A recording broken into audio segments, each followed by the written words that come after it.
Hello students.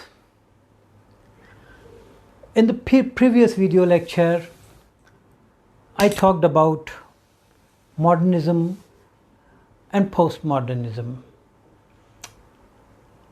And I told you that we cannot understand postmodernism until we know something about modernism. So I will recap what I said in the earlier video lecture. Modernists presented decay, desolation, decenteredness, incoherence of the modern civilization in their works.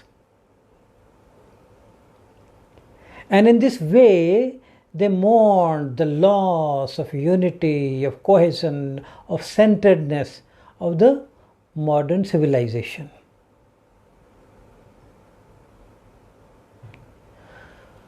Postmodernist writers also represented decay and desolation and decenteredness and incoherence of the modern civilization, but they did not mourn the loss of coherence.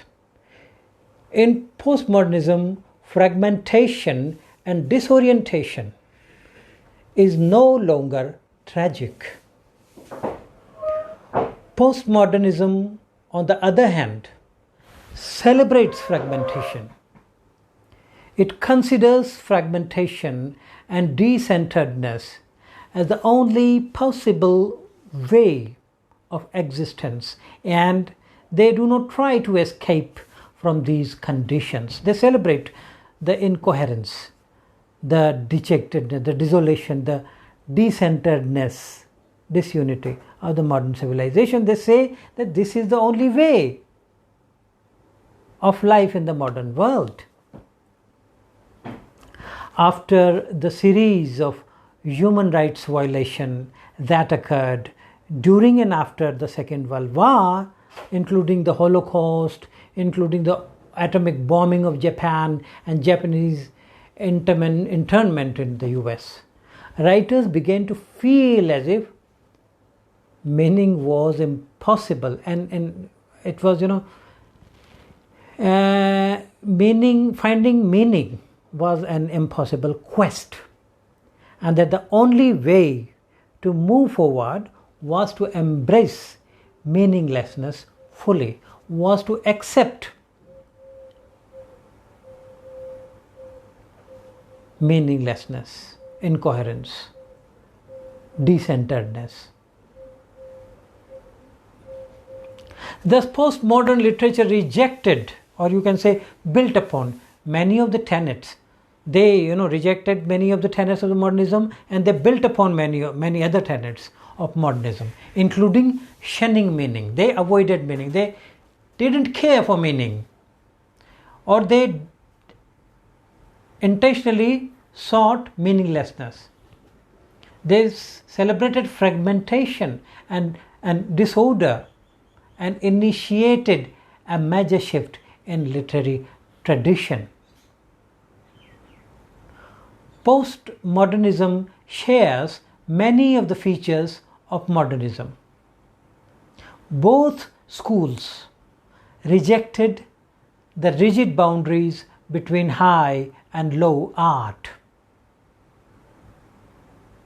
Postmodernism even goes a step further and deliberately mixes art with low art with high art, commonplace art with high art, the past with the future, or the past with the present, or with the future. They mix everything, or one genre with another. Modernist and postmodernist works are also fragmented and do not easily directly convey a solid meaning. Like in the Westland, it is very difficult to decipher the true meaning of the poem, or the correct meaning. There is no correct meaning.